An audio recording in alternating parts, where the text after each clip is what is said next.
Humanianity, a new religious call. Humanianity, religion for us all. Humanity, now we all can see. Humanity, how much better we can be.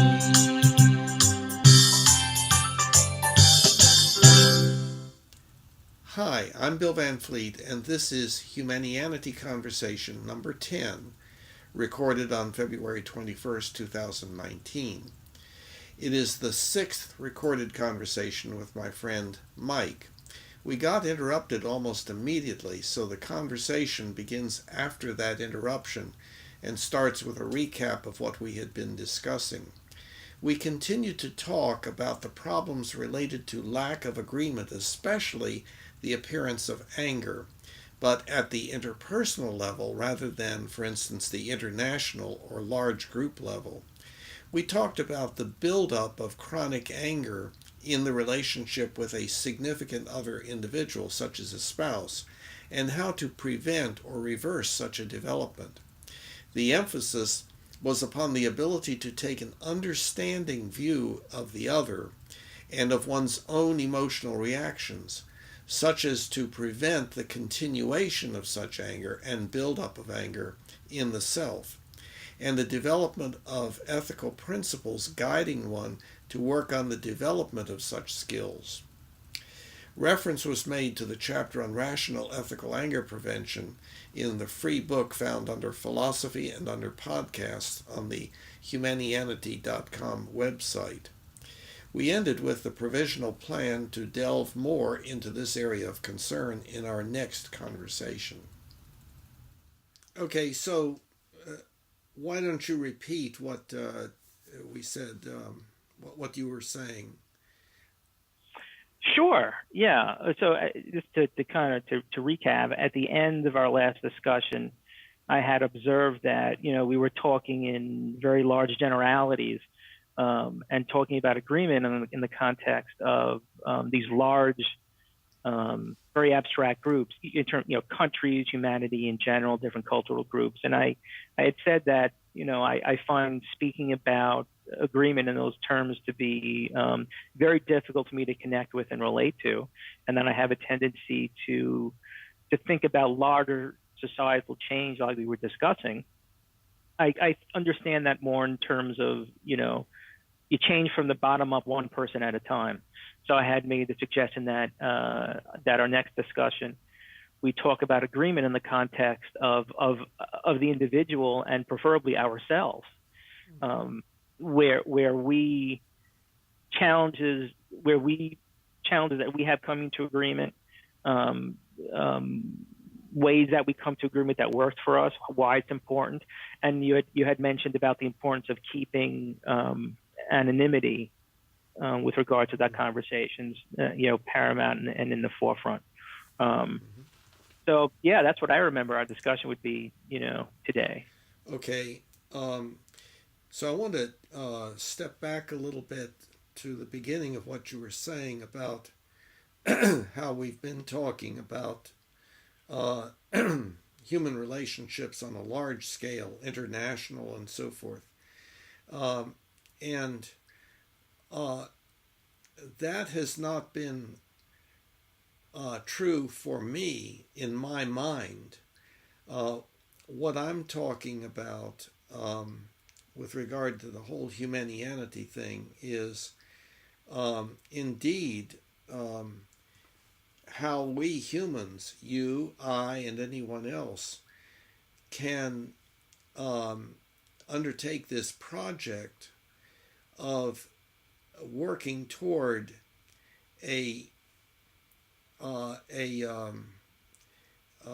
philosophical worldview or an basic ethical philosophy for our species, namely for you, for me, for anyone else, and that exists at all levels, and that's true, for instance, in person-to-person relationships, two-person relationships, or within families, within child rearing, and so on.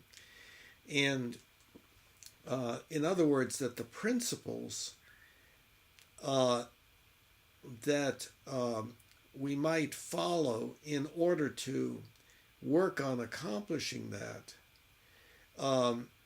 would be pretty much the same, no matter what level of social organization we're talking about, person to person or nation to nation or somewhere in between.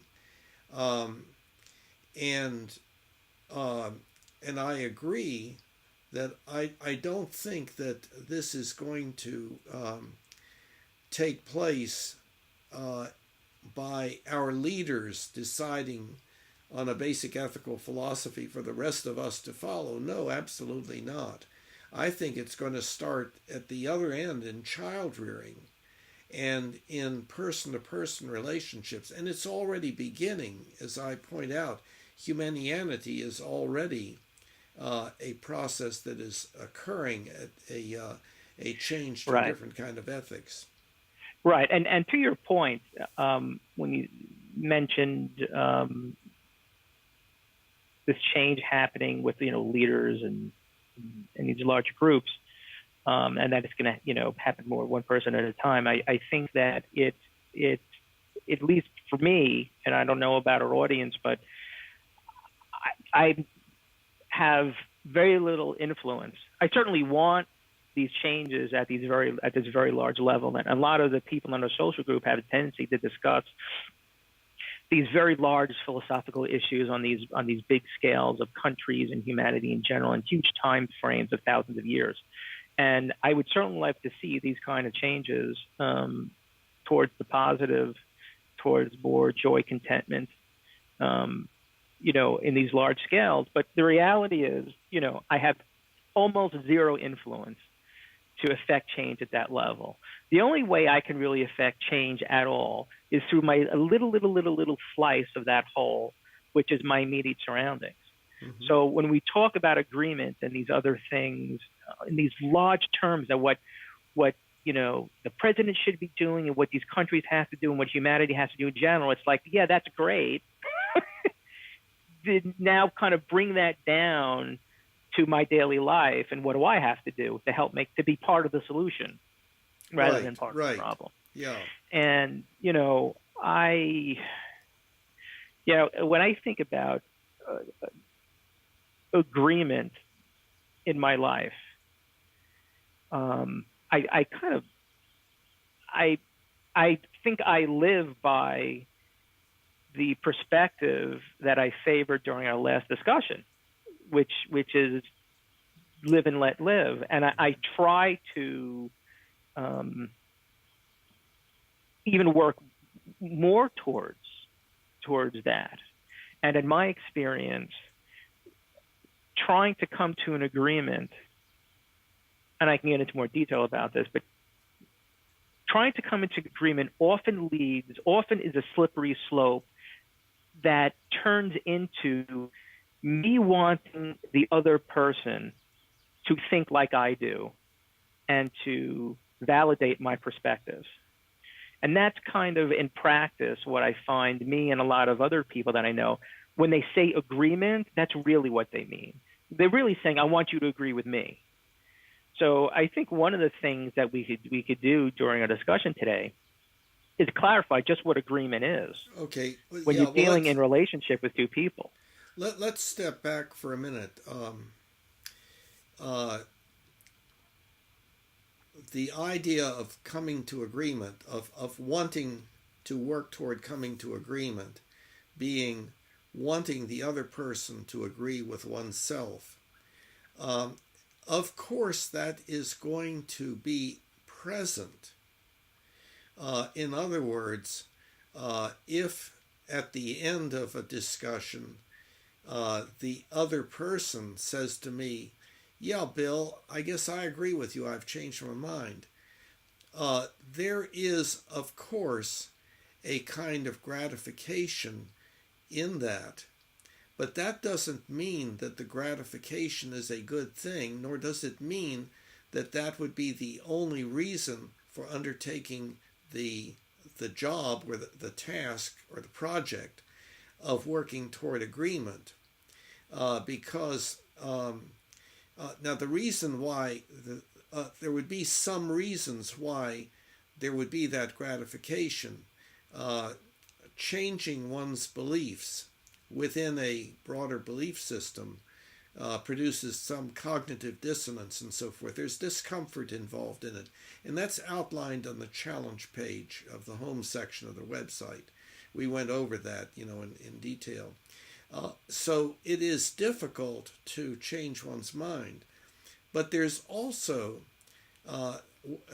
we can have a recognition that we should have that working toward agreement is a good thing, even if oneself has to be the one to say, well, I've reconsidered and now I'm looking at this differently, and so I agree with you.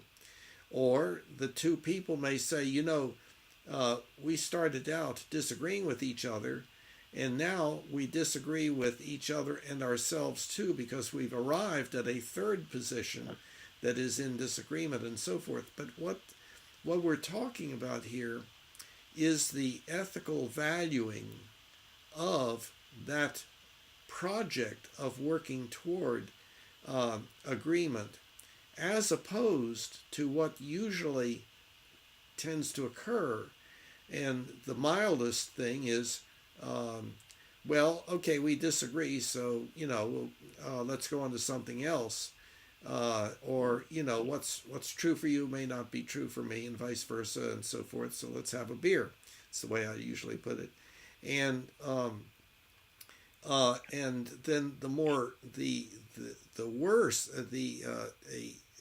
a more problematic and unfortunate outcome is hostility and abandonment, or something as extreme as murder, which on an international basis would be like on the order of genocide and so forth. But in a marriage, sometimes one spouse kills the other, or there is physical abuse or something before the marriage ends, if it does, and so forth. So the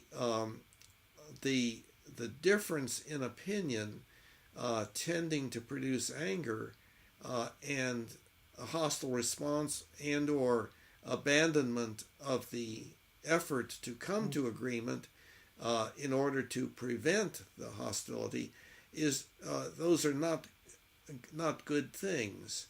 So the question is, what does it take? And we can see it at the interpersonal or the personal level as well as the international level. International level, you have the options, the two basic options. One is sit around the conference table and work out what will work best for everybody, or go to war and see who's going to win and determine what happens. But that's also true in a relationship between husband and wife, or between parent and child, for that matter, employer employee. I think a lot of people on both sides of the discussion. So if you kind of have two people in a relationship, I guess you have both sides of that relationship. I got the impression that if you could sort of say, there are three levels of ideals when it comes to the outcome of trying to agree. One is actually getting to agreement. That's one down from that is agreeing to disagree and having a beer. And one below that is actually killing each other because you disagree. Or just disconnecting. Right, or abandoning and disconnecting. Mm-hmm. So I think a lot of people, and myself included at times, actually I think would find the process of coming to agreement to be in almost in to be much more problematic and much more traumatic for the relationship than calling it a day and having a beer. In addition to, I think I could argue in certain ways, trying to come in, and this kind of sounds strange, but if you try to come to agreement in a certain way in a relationship, in an intimate relationship, what you wind up doing, I think, is actually causing distance in the relationship. So with the relationship that I have with my wife, if we are disagreeing about something and I'm trying to come to agreement with her, and the topic of our discussion becomes about what we are, the topic of our agreement, rather than each other, it's almost as if that can, in essence, cause a distance between us because we're so focused on the topic of agreement, we're not focusing on each other and how we're relating to each other and how we're feeling. That in the end, you could feel more distant. I'm not following that exactly. When you I didn't explain it very well. When you refer to focusing more on agreement than on the issue, that doesn't sound like anything that no, I'm it doesn't make any advocating. sense. No, that doesn't make any sense, what I just said. When you focus in on, let me make sure I use the right words here. When you're in discussion with somebody you have an intimate relationship with, and you're trying to come to agreement on something, and the main force, the main substance of that discussion becomes the topic that you're trying to get agreement on instead of each other, how you're feeling, how we're relating to each other. I think in the end, these two people can feel more distant from each other. So let me give you an example. Well, can you hold just a minute? Yeah. See, what's not really clear here is what you mean by focusing on agreement rather than understanding each other, because the process of coming to agreement involves understanding each other. That's the basic. In other words, I want to understand how you are thinking about this, how you are perceiving it. And the other person saying, well, I want to understand how you're perceiving it. And why is this happening, and so forth. And so it's a drilling down, understanding what it is that is happening, the various interpretations of it, how people are seeing it, and why they are responding the way they are. And when people really understand each other, then this other way of relating than dominance submission is more likely to take place, and that's the mutual nurturing kind of thing. Right. We have both of those things built into us. Right. And this is why I thought, I mentioned earlier in the discussion today that I think it behooves us to define more what agreement is and what that actually means, because I think at coming to an agreement is, let's say, I want to convince my wife that our daughter should start preschool, should not go to preschool. And I want to, and my wife does, and I want us to come to an agreement about that. So I could look at us, I could look at us coming to an agreement as me trying to explain the situation, why I think it is correct, and making a strong case. Mm-hmm. But it sounds like, so in essence, I'm focusing on the topic of preschool benefit rather than focusing in on trying to understand the other person I'm trying to come to an agreement with. And I think so right here and there, I think this is a radically important distinction. Yeah, but see, you only described one half of it. You described you presenting in as clear a manner as possible to your wife how you were seeing it, but the other half of that is her presenting to you how she is seeing it. Well, I even think there's something else here beyond that. It's me trying to understand her perspective. Well, that's which what. is something. Yes, that's what See, we're talking about. That's what I think that people. I think that most people, when they think about coming to an agreement, think about, I need to present a strong case for what I think to convince the other person. I think very few people even consider that what really coming to an agreement means is that both people try to understand the other person's perspective, and by doing that, they come together. Yes, well, I don't think that, see, like that, I think is something that is not normally, that's not a normal understanding of coming to agreement. Right. See, and so that's what I am trying to I'm trying to get across as something that we humans are beginning to value. In other words, agreement not based upon who is going to be more effectively dominant over whom, but instead, how can we really understand each other so that we perceive our common humanity and understand the multiple ways that we have of viewing things depending upon our past histories, and our subcultural involvements and so forth. Mm-hmm. And your point is that people often don't do that. They are not interested in hearing the other person.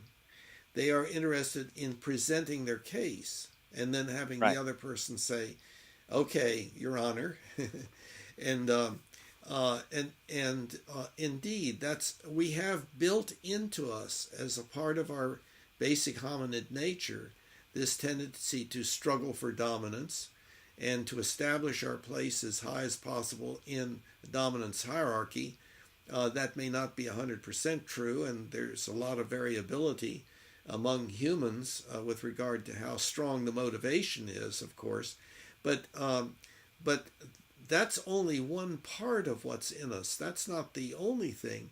There's the other part that is the valuing of the friendship, of mutual grooming and mutual pleasuring, and cooperation in the service of making life better for both. And that's also been observed in like in chimpanzees, in studies of their behavior, where they actually will work together cooperatively and put off gratification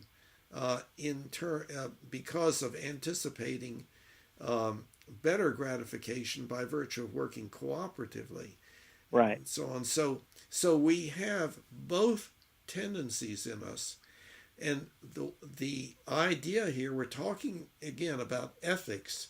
Ethics is our set of beliefs about what we should and should not do.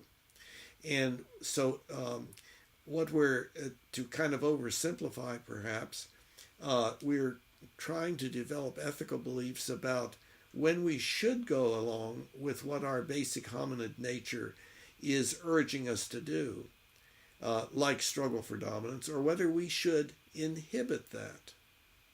Yeah. So I'm wondering why, because a lot of the times when I hear you talk about agreement, you say the importance of us coming to agreement. And when I hear that, I'm seeing an outcome. But when I drill down, so it's important that we both agree. It's important. But as I talk to you more about, what you're really saying is that it's important that we place listening to the other person as important, or even more important, than us talking about our position. Is that a fair statement? in this way you're looking Yeah, at it, coming to agreement. um, not necessarily. I think both positions should be uh, presented as well as possible, but in agreement with you, the learning to understand the other person's viewpoint, in other words, working toward that, having that motivation, that is the more difficult task. And so that's why it's more important to think about that task and try to motivate yourself to do it. Again, it being an ethical belief. I should try to understand this other person's viewpoint absolutely as much as possible. And so there would be various ways of doing that, like asking the other person, do I have this right? Do I understand you correctly?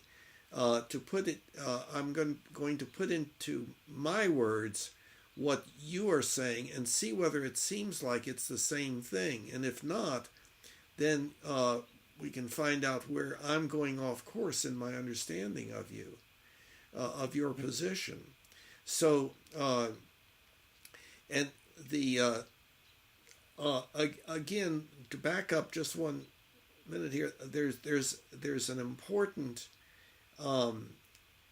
aspect to an important reason for having this persisting goal of coming to agreement, and that is because of what happens when that is not accomplished. And of course, in some cases, nothing much happens, that is unfortunate. But on the other hand, it can be quite unfortunate. And it's not just the issue of whether in this particular case about this particular problem or issue, whether coming to agreement is important. It is what one's ethical principle is, or ethical principles are, regarding whether to just abandon the effort to try to agree or not. In other words, it has to do with how should I be in this relationship with regard to situations in which there is difference of opinion.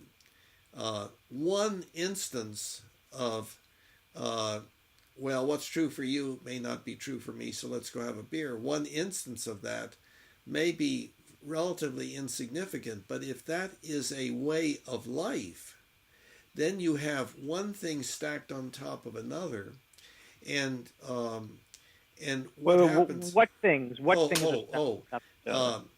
Well, resentment.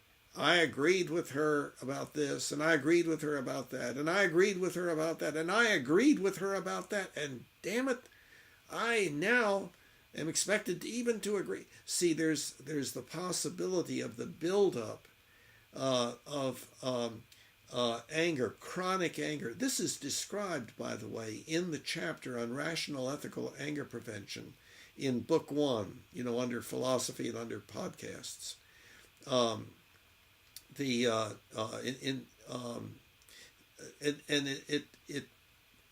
It describes how the one time of a little bit of anger being produced, and then saying, well, I can get over that and forget about it, and so on. That may not be significant, but when it happens over and over and over again, then after weeks, months, or years, then all of a sudden things break loose. I can't stand this anymore, etc., right. etc. But isn't that a case for live and let live? No. So you're saying, well, you just said coming to agreement. Look, I came to an agreement about that with you, and I agreed with this, and I agreed with that, and now, God damn it, I've got to agree with you again. Well, then I would say first, you're not really coming to an agreement. So agreement does not mean a resentful, it doesn't have resentment in it. Agreement is an honest portrayal that you truly agree, and there's no resentment there. I would imagine that's what you mean. And if that's not it, then we haven't come to an agreement. Yeah, wait. The problem is that there are several meanings of the word agreement. And we went over this in a previous session, right. I believe. But so we could mean different things. Like, for instance, agreement, I could agree with you. Yeah, okay, I agree. Now, that is agreement. I'm agreeing with you, but it has to do with my statement that I will go along with what you want. Now, that's not the same thing as, yeah, I agree with you. I believe exactly the same thing you do. I feel the same way about it, and this is the right thing, you see. So so agreement can have to do with whether two people have the same beliefs, whether they know it or not, whether they even know each other or not. We could say, well, they don't know each other, but they're actually in agreement about da-da-da-da-da. So that would be one meaning of the word agreement. Another would be the statement, I agree with what you have just said, even though that statement might be honest or dishonest. Right. Well, and then there's agreement to do a particular thing. I agree, and it can be I agree that I really should do this, or it can be yeah I agree, even though inwardly I don't, and I can be being dishonest about it. So there are these four basic meanings of agreement, and if we right. So we could so agreeing to do something even though one does not agree that one really should have to do it is an example of a problem persisting. And if that problem persists, occurs over and over again, the amount of anger, chronic anger, is built up. It may not get expressed, and it may not build up high, or it may build up to a point where ultimately the person's saying, I can't stand this anymore. Look at, first you had me do this, then you had me do that, then you had me do that, and I agreed, and I agreed, and I agreed. When are you going to be concerned about me, for God's sake, and so forth? Right. You see, right. I think what you're talking about in practice that I think highlights a concern that I have with using the word agreement. I think you're really talking about the Socratic method. I mean, you're talking about two people coming together and just without any type of bias or I forgot the word. It's been a long day. Personal stake, having an honest discussion and looking at all the different sides of a topic and being willing to move on their positions. When you use and I think that's really what I intend. That's the Socratic method. Well, wait. Let's hold a minute here, because I'm remembering the Socratic method in a somewhat different way, not necessarily more accurately, but it was could very well be. As I understand it, Socrates' method, when he had people presenting their opinions to him, was to keep asking questions, and asking questions such that the person comes to realize, well, there are contradictions in what I'm thinking, or, I really didn't know what I was meaning by this, Correct. and so on. But in order for you to undertake that methodology of introspection, you can't have a personal stake. There are certain prerequisites you have to have in order to even engage in that, and to be able to ask questions and answer honestly and not be affected by biases and whatnot. So yes, I would agree. That's really the Socratic method. But what's required to make the Socratic method work, I think, is understanding the discussion and framing the discussion in a non-competitive, non-combative way. And I think when you use the word agreement, coming to agreement, what I have in my mind is two adversaries with different points of view. So we're setting up an adversarial relationship from the beginning that have to work and battle to agree on something. Yeah, but and see that's I think that seems antithetical to what you're talking about in terms of working together to understand each other. What this is what I'm referring to. Your presentation that the original situation is one of essentially a battle. Somebody has to win, somebody has to lose, kind of thing. Because of a difference of opinion. Now, the ethics but that's how it's framed. Wait. Using the word agreement, Bill. If two people have to come to agreement, it means they are. Maybe use the word combative wrong, but they are coming from two opposite perspectives, right? So in a sense, sometimes they're at odds with each. They're at odds with each. What else could it be? If two people have to come to an agreement about something, what does that mean? At odds? Their views differ. They're unreconciled. They are not yet reconciled. There are two different points of view, right? A and B.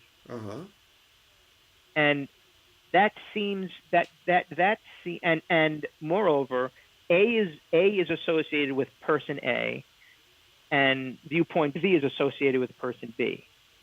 So that seems to. There's another way of framing that.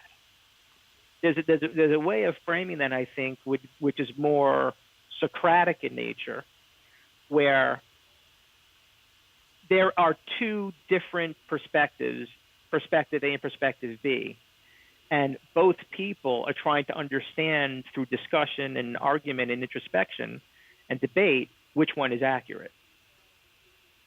But framing, but that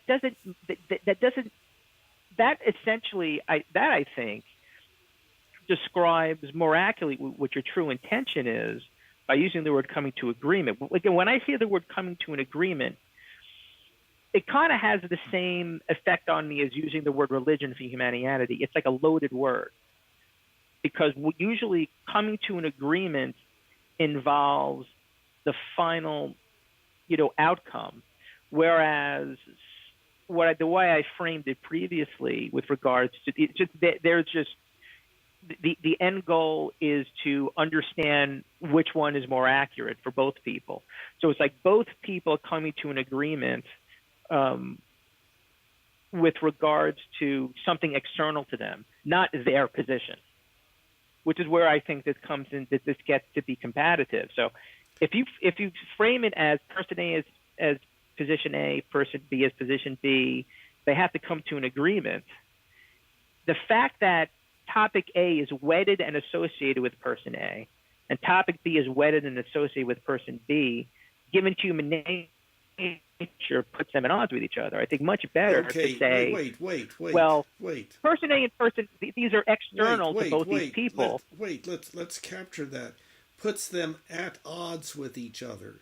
See, I think that terminology is actually referring to struggle for dominance, not just difference, and that it has a negative connotation.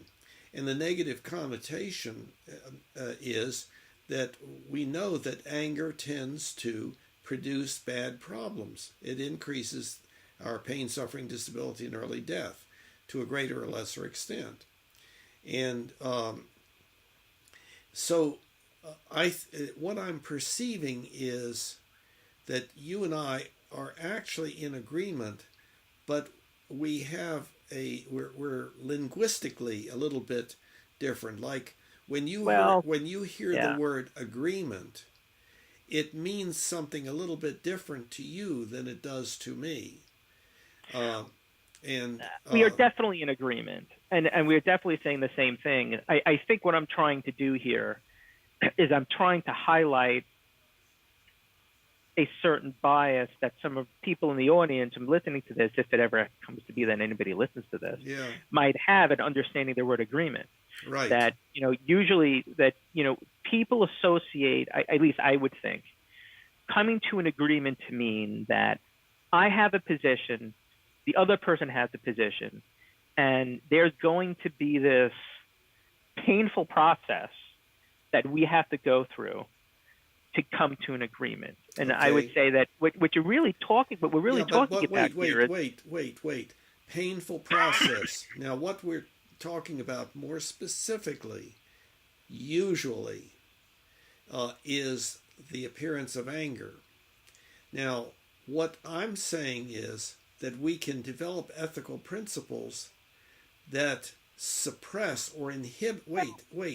it doesn't have to be anger. Inhibit Go ahead. the appearance of that anger. Um, Now, I understand also that maybe, gosh, if I have to give up such and such, that produces sorrow or something like that. Or if No, I no, have no, to do no. I'm so and talking so, about I'm scared, and so on. no. There are, Let me explain what I mean by that, by okay, not just anger. okay. Um, it could be hopelessness, exasperation, exhaustion. Sadness. Um, no, Hopelessness is not necessarily. sadness. Well, I wouldn't say that's sadness. I'd Oh, say I think I'm being a little bit more definitive here. I'm talking about the process of coming to an agreement. The process of coming to an agreement uh-huh. can be exhausting. It can generate the feeling of hopelessness because it is taking so long. We are so far apart. It is so difficult. I'm so tired that it feels kind of hopeless. It can also generate frustration and anger at the other person, but it doesn't just have to be anger. I think when I think about agreement in the context of two people, you know, struggling together, Did you see that you I used your fists? right, I did that intentionally, kind of coming together, trying to get to an agreement. Yeah, When I think about but Christian, fists are well, associated with let me get anger. my point. Well, I mean, when I think about a Christian and an atheist trying to get to an agreement, um, I can, what I really see is, and I have feelings of hopelessness and exhaustion, and saying, fine, just let him go discuss this and let me leave the room, because it's going to be like, 3 years before they even get to any slight agreement in terminology, let alone anything else. So I think there can be a lot of other feelings besides anger that people have that makes them want to avoid coming to an agreement. But then I would encourage, that just because we're using the word agreement, that it's not really the outcome that we're talking about. What's important here is the process, I think, and to Well, wait. Can you have hold just a have the second? discussion from the other person's point of view and understand their See, point of view. the outcome includes whether there's anger or not, and it includes whether ultimate agreement occurred. It includes whether uh, artificial agreement occurred, which was really submission to dominance, or whether agreement was, yeah, we each understand each other now, so we're in agreement.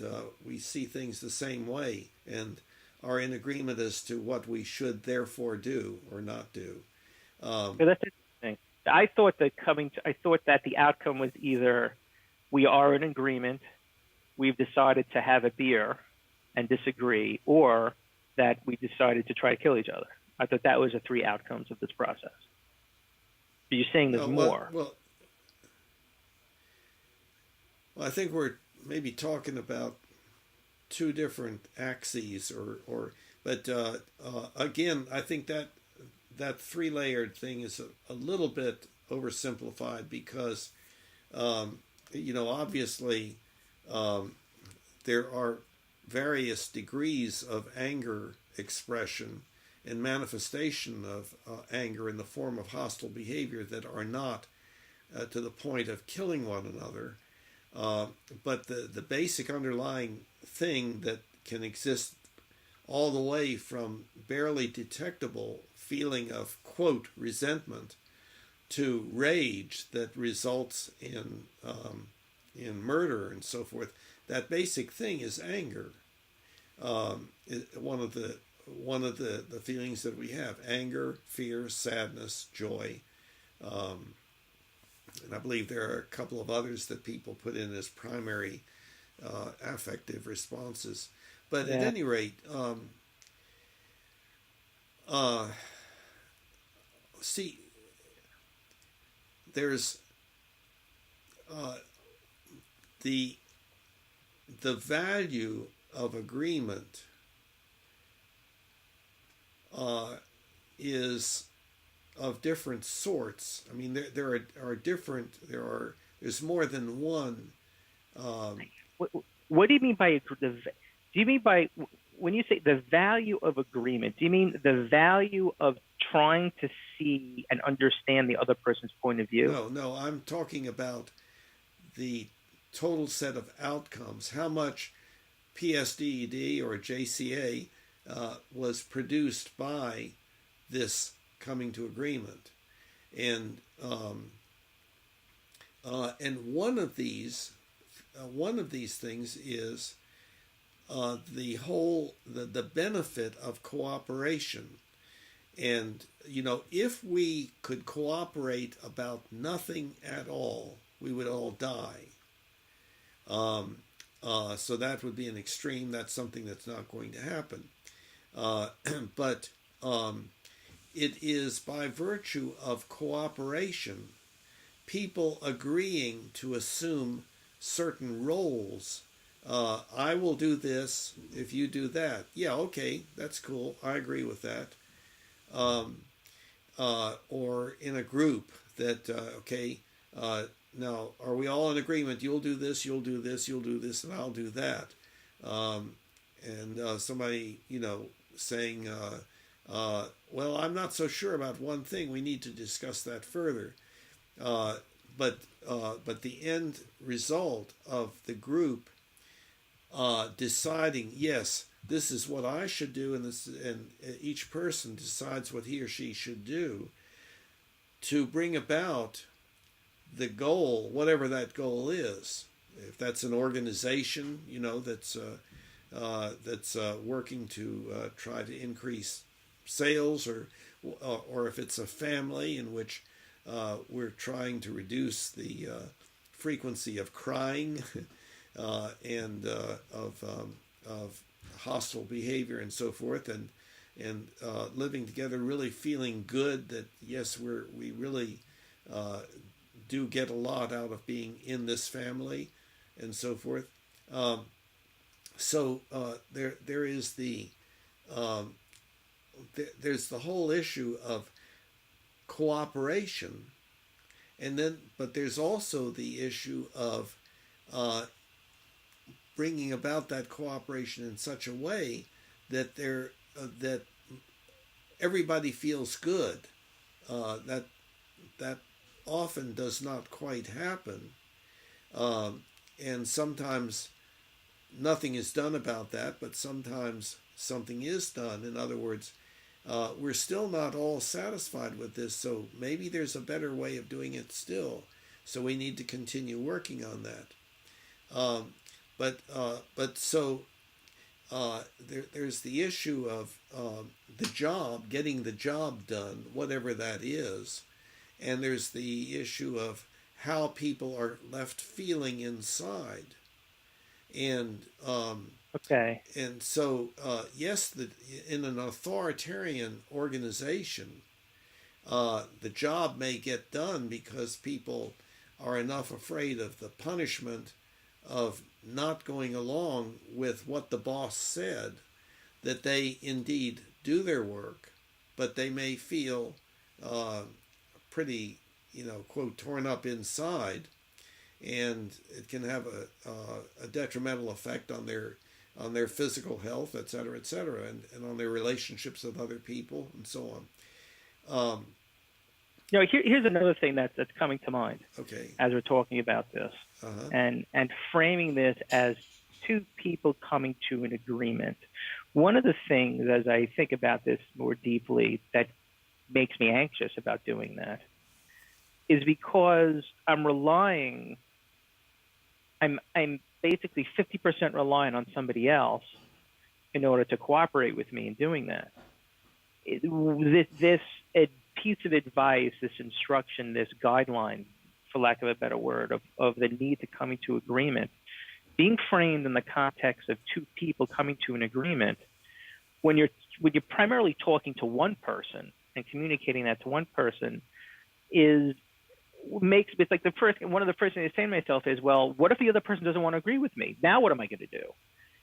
So I think that one of the ways of increasing receptivity is to this thing is to this idea of coming to an agreement and the benefit of it is to kind of leave the other person out and communicate and frame this for what the individual should be doing when someone is in disagreement or they are in disagreement within somebody. What should they be doing? And it sounds like one of the things you're advocating they should be doing is, regardless of what the outcome is, that you understand their point of view first. What are some of the other things that you do? So let's say, and this has happened before. I'm in a philosophical discussion, meetup group, and I'm trying to have a difference of opinion, and this person that I have a difference of opinion with, starts to get hostile. And this is something I've seen you deal with, where, you're clearly taking your own advice, right? So you do all the time. You definitely live your value system, Bill. I congratulate you for that. You are actually, I can see it. You are honestly trying to understand where this other person is coming from. And I'm observing the other person. And I got to admit, sometimes I've been that other person. The other person is just kind of arguing and not cooperating with you on that. So then it's like, now what do you do? You know what I mean? Takes in the model, it takes two people to tango in the model that you're using. Well, you've introduced some complexity when you're talking about being the leader of a discussion group, because generally speaking, in such groups, there is no expectation that people will come to agree with each other. And there are lots of motivations that people have in a group, that come from our basic hominid nature. There's the whole issue of, where do I stand in this group? Do people look up to me? Do they look down upon me? And so forth. And so they will give presentations in a way designed to have an effect on other people and so forth. And sometimes that can be of the nature of aggressive hostility, shouting down somebody else and so forth. Well, then my role as organizer is not... I wasn't talking about the meetup groups, by the way. I was talking. I said in meetup groups. Let me finish. Not as an organizer. Let me finish on this if I can. Sure. My goal as organizer is to not let the level of anger rise, because when one person starts interrupting the other and shouting the other down and so forth, that tends to produce anger. And so I have approaches to that help to calm that down. One is to interrupt and say, one of the things that our group has decided upon has been that we should allow people to finish what they are having to say, because that allows for much better discussion. Otherwise, things break down, and so on. And that seems to be a beneficial thing, because it raises the awareness within the group of the group's identification with each other as group and having a common ethical philosophy regarding how to behave in that group. So you introduced like a philosophy discussion group kind of thing, and so I was going. Well, I just wanted to yeah. respond to that. Now you're Well, saying that this wasn't in the context of any kind of leadership position. This is just I've experienced you in these situations, and they happen to be in discussion groups. I've also seen them happening in social situations after the groups, when we're huddling outside just talking about stuff, where you are clearly trying to come and adhere to your value system of trying to understand the other person, but the other person is clearly not. And now what? Then what? Because this guideline, this ethical guideline that Humanianity is supposing, it's being framed in the context of two people. These two people should be coming to an agreement, but I only have control of my actions. So what if I'm in discussion with somebody and they don't want to come to an agreement with me? Wait a minute, that's not Humanianity. That's the opinion of one Humanian. Others may have a different opinion. I just want to clarify that because recently I had someone in a small discussion group refer to the doctrine of Humanianity, and I said, "What doctrine? Humanianity is just something that exists that has a label put on it, and that is commitment to living rationally according to that HUEP." The Humanian Ultimate Ethical Principle, but there can be multiple ideas about how to do that and so on. So, let's see. I went down an alley here. I got to get back to the main street. So, what I was saying, what do you do in a situation where, when you're trying to come to agreement, the other person doesn't want to? You're just kind of getting pissed and arguing. Okay. We understand, you and I understand, although it may not be evident yet, that we agree that there are many instances where a particular discussion or interaction between two people does not end with agreement and hugs and so forth. So that it's not.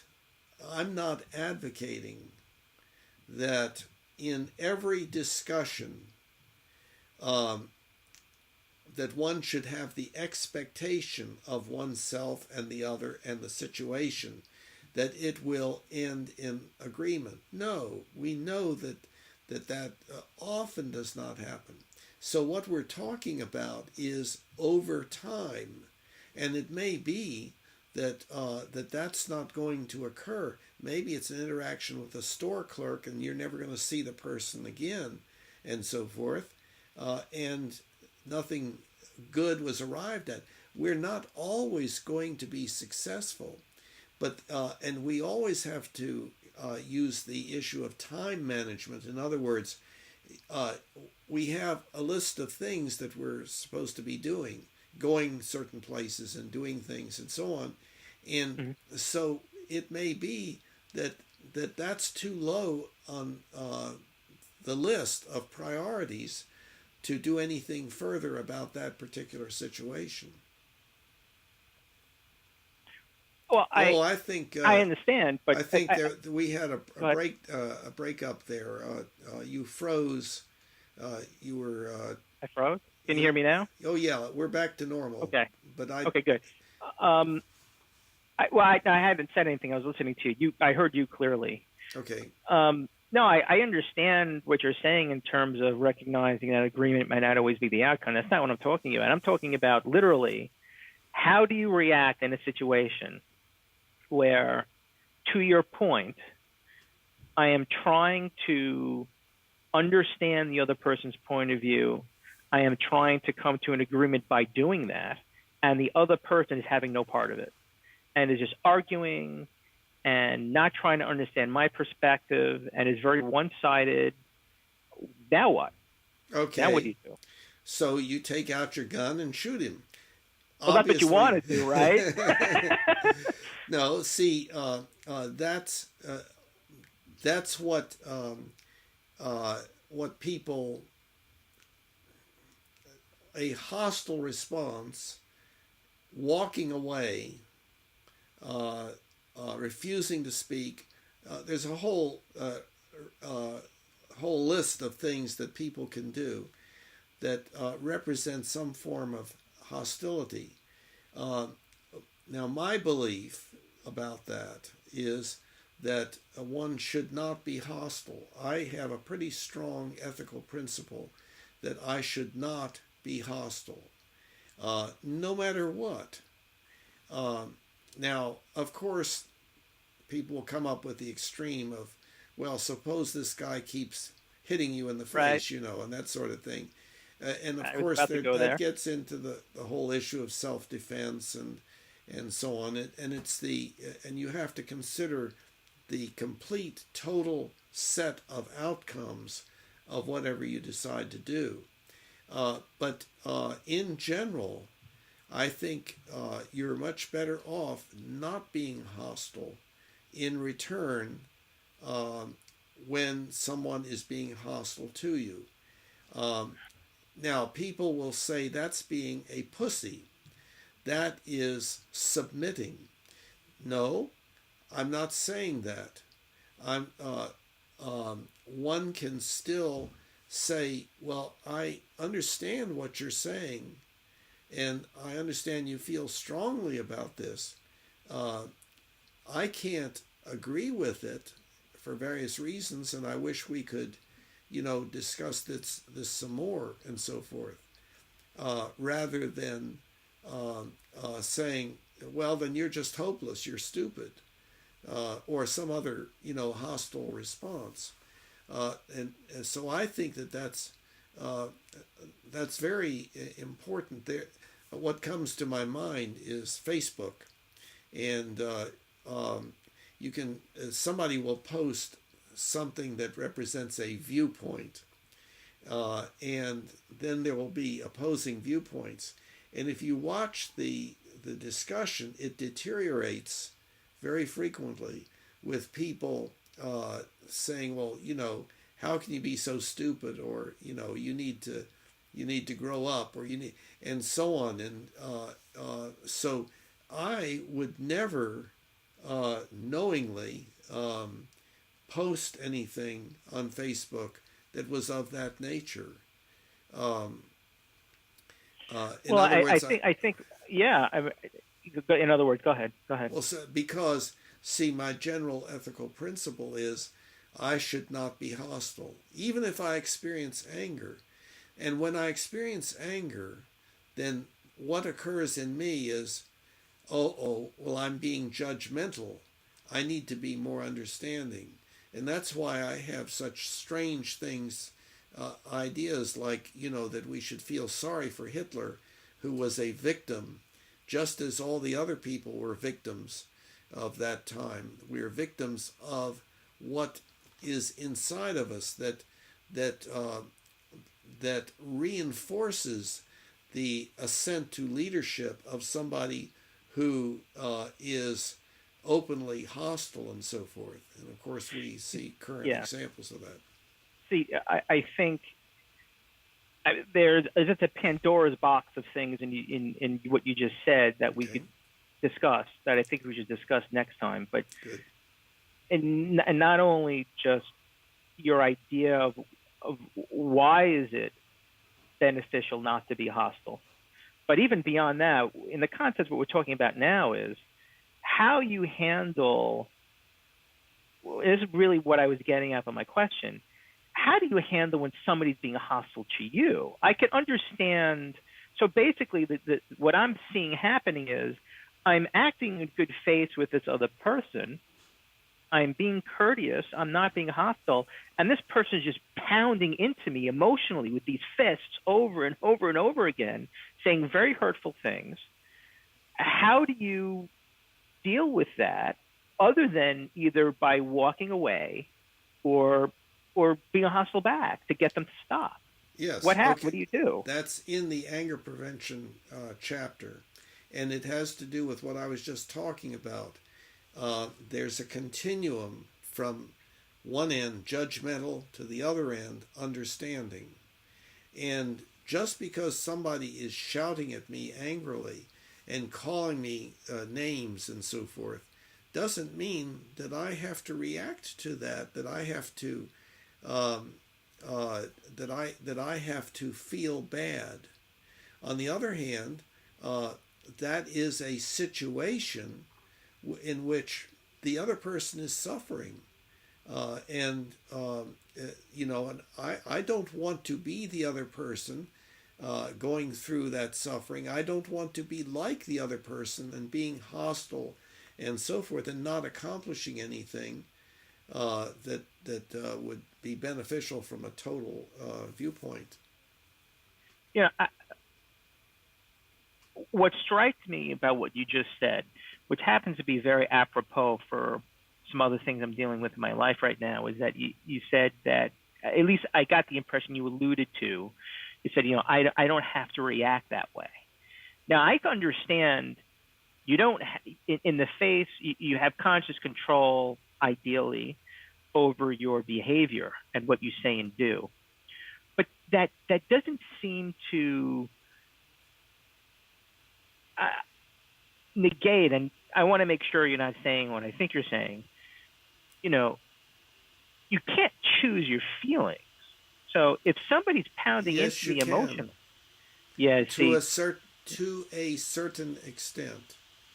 explain what you mean by that. Yeah. Um, uh, for instance, when something bad happens, i.e., that somebody has said some quote hurtful things uh, to me, let's say using me, um, what I can do, of course, is think about that over and over and think about the dirty SOB, da da da da da, and I could talk Well, to other people I'm about not talking about that. etc. Okay. Or I could, while I'm doing my exercise walk, be asking myself, well, now why did his saying that have this effect on me? What is Okay. that stirring up in me? In Okay. other words, I think self-understanding. no, I understand, but this is Okay. very important. Okay. Yeah, I agree with you, but in every in all of the situations that you're talking about, if we look at it very in detail, you're not talking about choosing how you feel.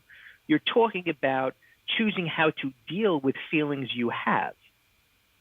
And Well, I that's would the agree same with that. thing. That's the same No, thing. that's not what I was talking about. Well, what do you So mean what by I dealing with? What does that word dealing with mean? well I want let me just take a step back. So well, okay, I don't even have to take it back. Let's just continue with this. So to my point, you can't choose what you feel. So you can't To a certain while extent, you can. everything you just said did not demonstrate that. It demonstrated you dealing with a certain feeling you already have. What does that mean, though? What that means is that Okay. Dealing with means making it go away, no, right? it means that I already have the feeling, Yeah. and I now need to decide what do I do next. What No, no, happens wait, now? wait, wait. Let's get So back you're to not your. choosing your feeling, Let's Bill. get back Wait, to. wait. I Let's just get want back to to. clarify. Wait, I am going to get back to this, but I need to clarify this I first. understand Choosing it. what What I mean by choosing a feeling is that when somebody says something hurtful, I'm going to cognitively choose in my head to not feel a certain way. Yes. Okay. At a drop of Let me clarify this. okay. Um. Okay, you're having a bad feeling. Usually we're talking about anger, but it could be something else. A bad feeling at this point in time. Now, by dealing with it, you could mean two different things.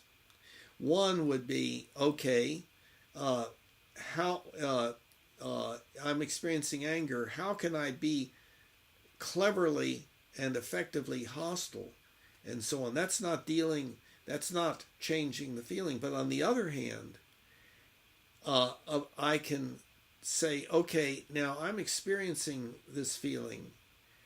What is the reason that I'm experiencing it? Why? Right. And working through that in such a way that the feeling subsides. Right. And that I agree with, and that's something, if that's what you meant by you can choose how you feel, then I would agree with that. See, I would define that as choosing how you deal with feelings you're experiencing. Well, that's the same thing. What may have happened linguistically is I may, by using the word choose how you feel, have implied that, oh, it was something easy. You just do it. You know, you experiencing anger or sorrow or fear or something like that. Well, you just turn it off. No, I'm not saying that. That's what you're saying. Okay. Indeed, choosing to feel a different way is a psychological task that is not easy, and it may take quite a bit of time. And training too. But on the other hand, if you have the ethical principle that I should indeed be aware as much as possible of how I'm feeling, and when I am feeling a particular way, and don't have to from any logical standpoint, then I need to work on convincing myself, look, there's no logical reason for feeling that way. I need to understand why this person is calling me names or ridiculing me or whatever. I need to understand why they're doing that.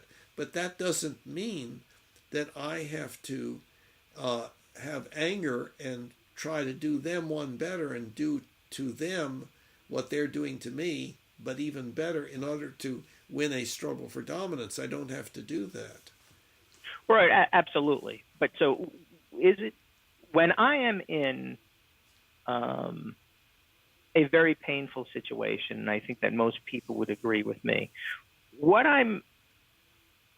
and this is something I think we could talk about more next week, but what I'm interested in is alleviating the pain for the most part.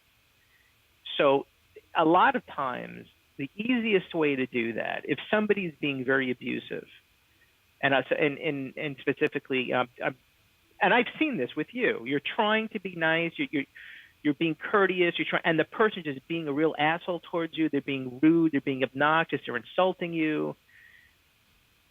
If you're feeling hurt, you may not be, but I would certainly be feeling hurt. And why? I could. It's a whole complicated. That it could be another hour discussion about my past, how I feel about myself, how I feel, all this kind of stuff. But the bottom line is I'm feeling pain. And to your point, through exact self-introspection and reframing my belief system, I can change how I see things, where when somebody is hurtful towards me, I could feel bad for them and have compassion rather than feel attacked. But for the vast majority of people on the planet, I think that they would feel hurt and they want to relieve their pain immediately. And the way to do that by doing is what? typically walking away, but no, the judgmental way. And so they're saying, well, you know what? I just can't speak with you. This isn't working out. Just goodbye. Yeah. So, but what do you do? What do you do if you can't do that? I mean, what do you do if you can't? What do you do if you don't have the wisdom and have not worked on yourself long enough to see the truth that this person deserves compassion, and you're just feeling pain and want to walk away? Well, you do. You would advocate walking away? Well, it depends upon the situation. There's no way that I could say, that there's an ethical rule of conduct that applies to every situation. It depends on the total situation and who's around and what other responsibilities you have, and all sorts of other things, all sorts of things. Um, uh, I'm not saying that uh, there is an answer in the form of some ethical principle, which, as soon as you take that into your brain, then you don't experience any discomfort anymore, no matter what anybody does. No, of course not. But on the other hand, the idea of just um, accepting, well, of course I feel this way because the guy did such and so on, um, is is something that can be modified, but one has to have the ethical principle that I should work on doing such modifications. So and indeed see internationally, it's the same way. Right. You But see, if you can't, what if you can't? So granted, I agree with you. So you should walk away from the situation where you're with the understanding. I had a lot of reactions here. And I mean, this is a core aspect of psychoanalysis and psychotherapy. You react a certain way. You're having a certain defense. Let's understand it. Open it up so we resolve the defense. But what for these people that aren't there yet? Are you advocating that they stay in a discussion where they're really feeling attacked and experiencing pain for the sake of coming to agreement? no, I am not. I'm not advocating an ethical rule of conduct that people can't follow. All anybody can do is the best he or she can do. But what we can do, you and I and anybody else can advocate that we work toward uh, understanding the other rather than being judgmental. That does not mean, let's say, in the case of somebody who is a danger to society, it doesn't mean that the person should not be quarantined, but that doesn't mean we should make their lives miserable. That's what most people would say. Yeah, lock him up and make sure he really suffers. Instead, we can say, yes, keep him from uh, being free to go and do what he has this tendency to do. But on the other hand, relate to him with recognition that he didn't decide as an infant to become that person, and that there may be some things that he can do that will be of value even though he is quarantined. We currently have a strong belief in punishment and revenge. And it's manifested in many different ways.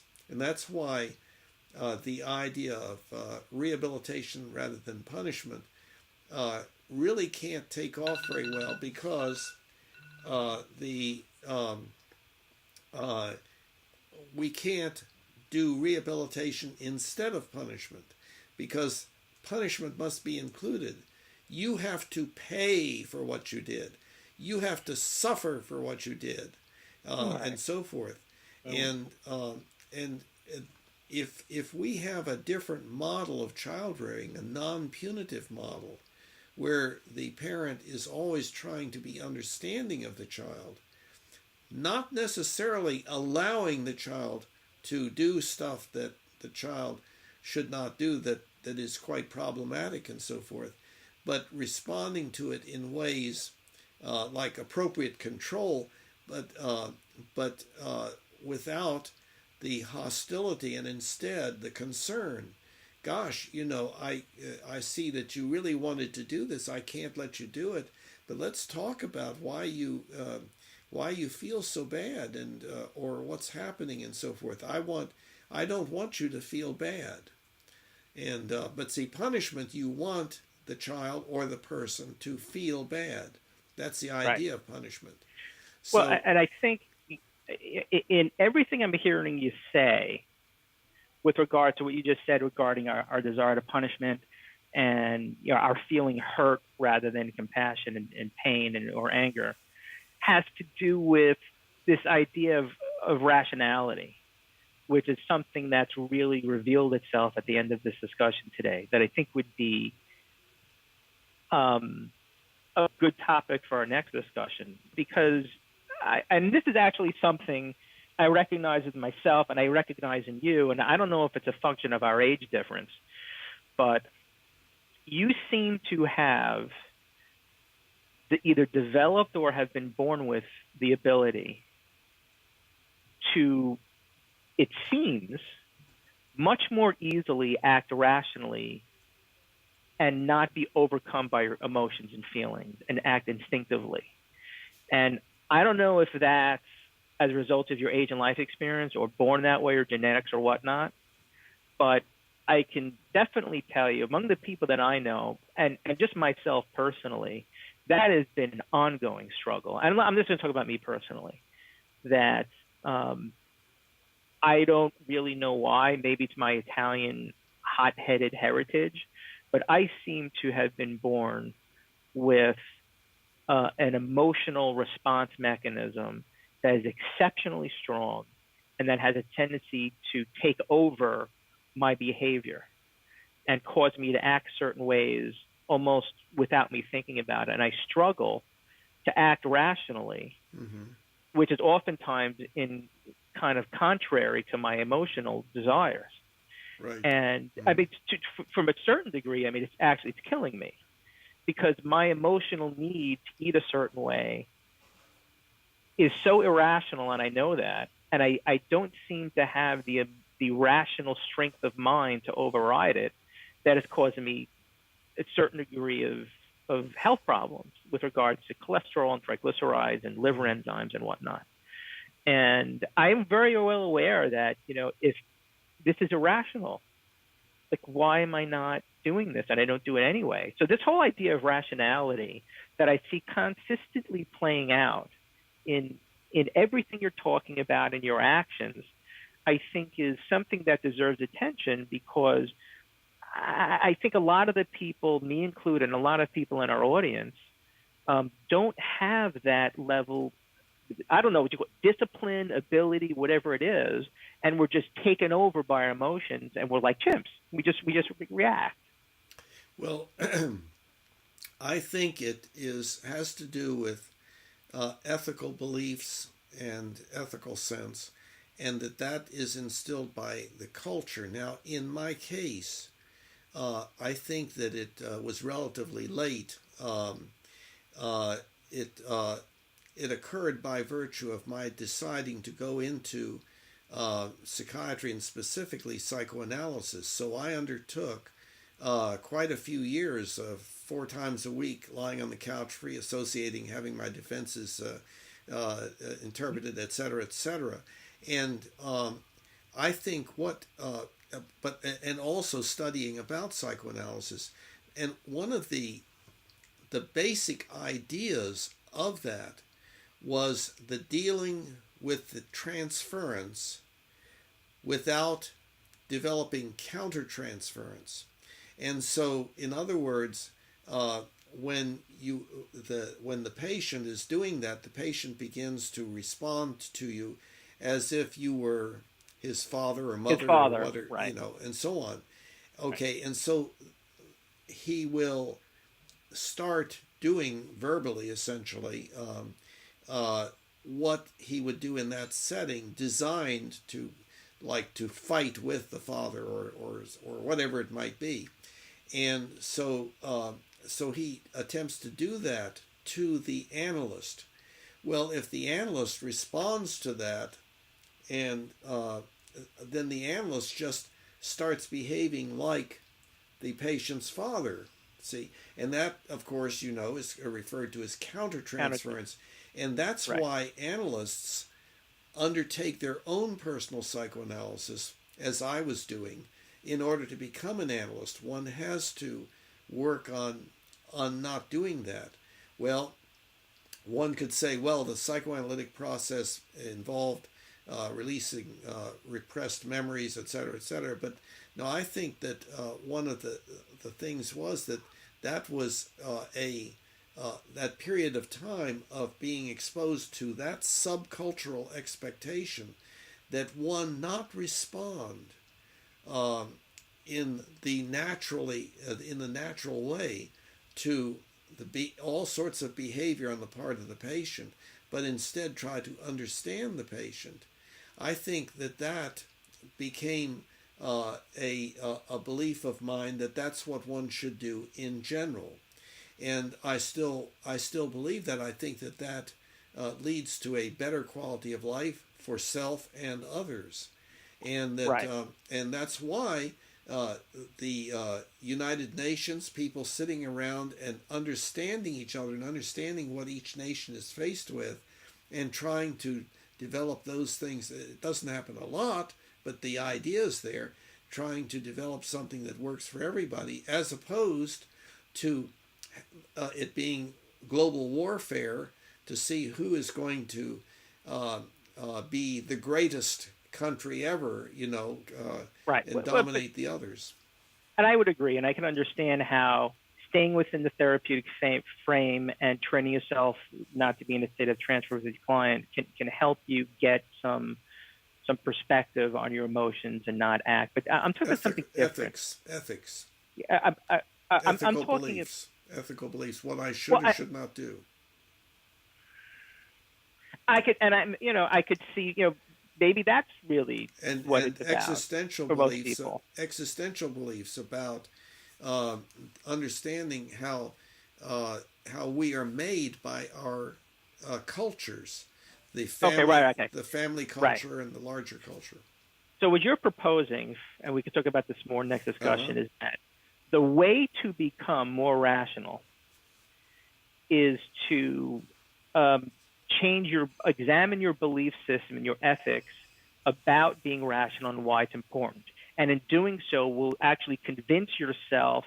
So it's actually, you're talking about for example, my inability to control myself, so to speak, in certain ways, is a result of a lack of understanding that I have, a true, deep understanding that doing so is in my best interest.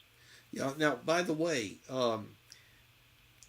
what we're talking about is self-understanding, and in order to do the right thing, well, that's ethics, and that the way we do that is not just by ourselves, but it's by our interactions with others.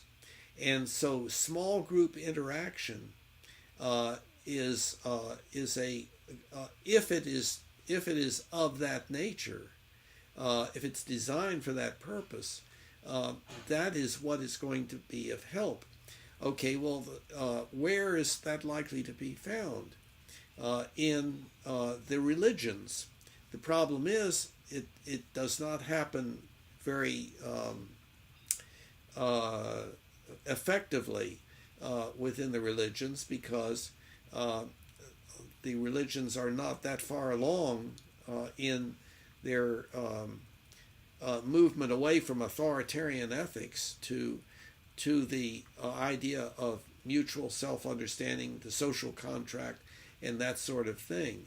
But they are going in that direction. And so rather than people abandoning the religions and the churches and so forth, they should be coming together in their small group and larger group discussions about how should we handle problems, how should we handle situations, and whether there is a deity or not, what is going to work best for us.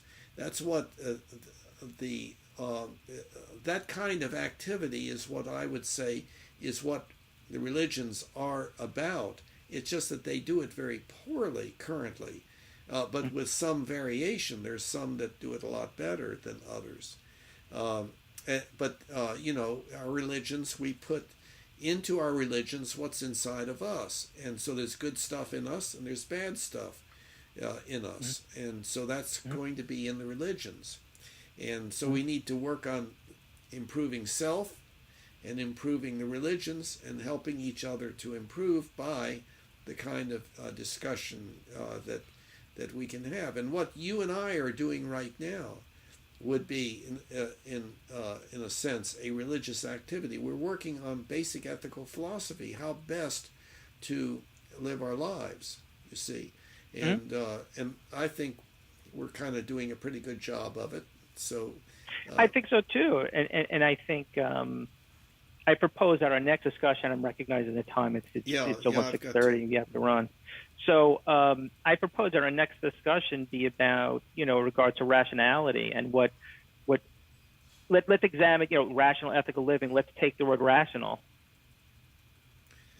Okay, and it's parse defined. what that means. Yeah, because I think we might have slightly different uh, meanings right now, but it is defined on the website, under detailed intro on the at the home page, and Okay. there's a lot there. Okay, So, great. So in lieu of next week, have a good week.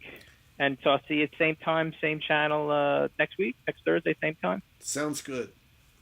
All right, Bill. Been wonderful. Take Take care, care. my friend. I'll see you soon. Appreciate it. Bye Bye bye. bye. Humanity, now we all can see. Humanity,